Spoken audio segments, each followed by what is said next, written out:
Hello, everyone. It has been a long time. This is your Michigan Sensei. Today, I am going to tell you about the very first school that I taught at in Japan. Very first school.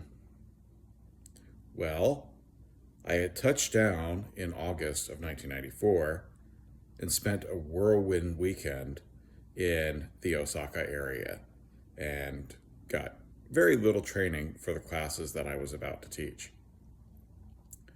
Well,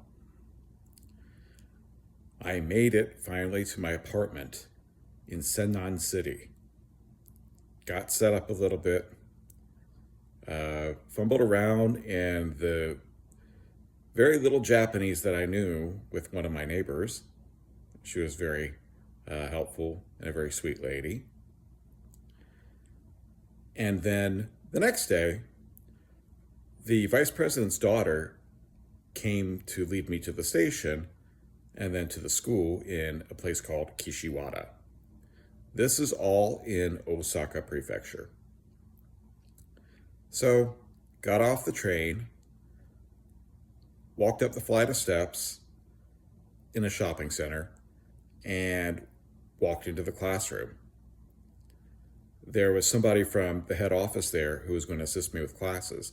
And basically, the first day or so, 2 days, was going to teach the class, and I was just going to sit there and observe. So I observed the kids' classes, and it seems all right. He's got the class under control, jokes around with them. It all seems chill and everything. So I figure, hey, I've got this stuff. I'll be fine. Well, a week later, that's when the real fun and adventure began. As you can imagine, I had no experience. And I had no experience in classroom management with kids, so those kids just ran wild that first year. Since this was 1994, it wasn't as if I could just Google something or go look for a YouTube video or a TikTok on, hey, how do I handle kids in a classroom in Japan? So I just had to suffer through it. The school manager really didn't have any good ideas either. So those kids just ran wild, as I said before, drew on the board, got up when they wanted to. When I tried to play games with them, it was even hard for them to play games. I wasn't to find out a trick until, maybe 2011 on how to reward kids and to get them to do what you want to do in the classroom. So whenever my kids' classes would finish, I would then always look forward to at least the junior high school and the high school and up classes, because at least if they didn't like my classes or they thought I was boring, and yes, I went straight from the textbook and did not deviate at all. So you can imagine that some of them found my teaching to be very dry at the beginning. Mind you, I was 23 years old, and man, not even a year, not even a couple months at that point. So, yes, it was up and down, day in and day out, planning lessons and not knowing what was going to stick. Kind of like YouTube for me right now. So, but at least in this case, I have a day job to fall back upon. There, if things went to the literal you know what, I had no way home. I had no plane ticket. I had no backup housing to fall on. So I had to find a way to make it work. So I'm painting kind of a picture that it is difficult to teach if you don't get the proper training or if you don't have understanding from your school staff. Yes, it can be. But thankfully, I had a few students that I was very lucky to teach.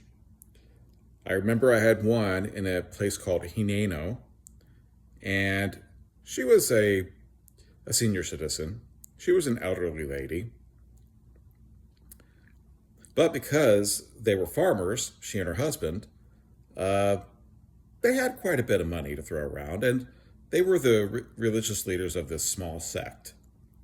So, uh, got treated to a lot of karaoke parties, a lot of drinking, a lot of food. Oh, yes, got so drunk one time that they did have to drive me back home to my apartment. Fun memories, especially the karaoke part. So, while the teaching in all during that first year was complete hell for me, there were a few bright spots. There were a few bright lights. And let's focus on outside of work. That's where the real fun was, and that's what really kept me in Japan. I would meet women every weekend, and we would go out to coffee, eat lunch and all that stuff, get to know each other, see the sights of Osaka, practice speaking Japanese, and for them, English. So I think that social life outside really offset everything. And I think that's how I was able to power through continuing my study of Japanese. Because the school was so bad, I didn't really hold it against, the country or the people. It's not their fault that there were a bunch of jerks running the school and didn't know proper employee management. So, what do? You just buckle down and you look for other work. And so, when that contract ended, I did move on to another place. But that will be for another video. Thank you for staying and listening to me ramble about this first experience in Japan. Y'all have a great evening now, or day. Take care.